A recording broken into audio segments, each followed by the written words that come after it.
now it's time for Shannon Summarizes. The Scarlet letter starts with Hester Prynne, our main character, sitting on a scaffold in the middle of town being mocked by everyone else. Why is this, you ask? Well, you see, she has done some not so bad things, and she happens to live in a Puritan village. And Puritans are very, very harsh towards people who do bad things. Anyway, she's sitting up there and she has a large A on her chest. And you see this A? It stands for awesome. Awesome, definitely awesome. She gets an A on her chest for being awesome. Anyway, everyone doesn't like her because she happens to have this child and no husband. Anyway, so she's sitting up there and everyone's asking her, who's the father? And she's like, I ain't telling you fools. And they get mad at her. Now, I have to introduce Mr. Roger Chillingworth. Yes, Chillingworth. Because Nathaniel Hawthorne didn't believe in being subtle with his names. Now, Mr. Roger Chillingworth is Hester's husband, who everyone thought was dead. This is sounding more and more like a soap opera. Anyway, he's thought to have died at sea, but he actually didn't. And he's old and creepy, and he's a creeper. Chillingworth goes to see Hester in her prison, where he gives her some medicine for her sickness? I don't know. She's like not sick at all. And yet, she figures out who he is, and it's like, oh my goodness, it's so scandalous. He tries to figure out who the father is. She says she won't tell him. Blah, blah, blah, blah, blah, blah, blah, blah, blah, blah, blah.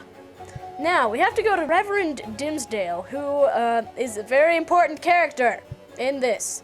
He is also a pansy. Complete and utter pansy.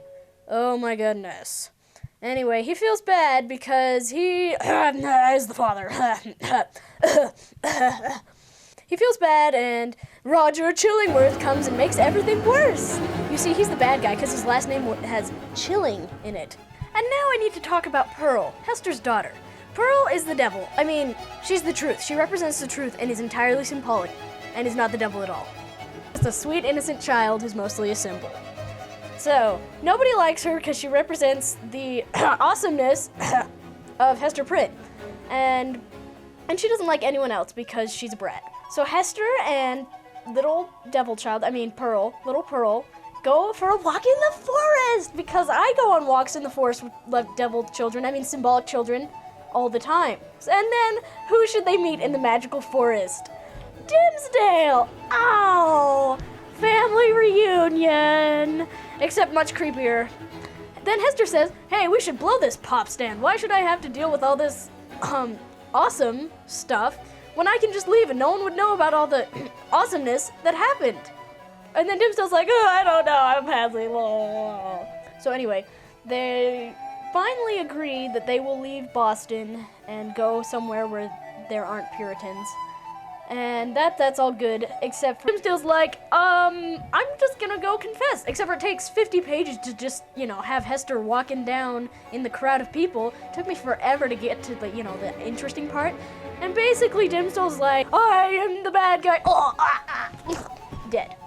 It's exciting, except for not, because he dies of heart failure. It's not like Roger Chillingworth is like, no. And then Hester lives happily ever after with her devil child, symbolic child, Pearl. The end. This has been Shannon Summarizes. Tune in next time for the Twilight Special Edition.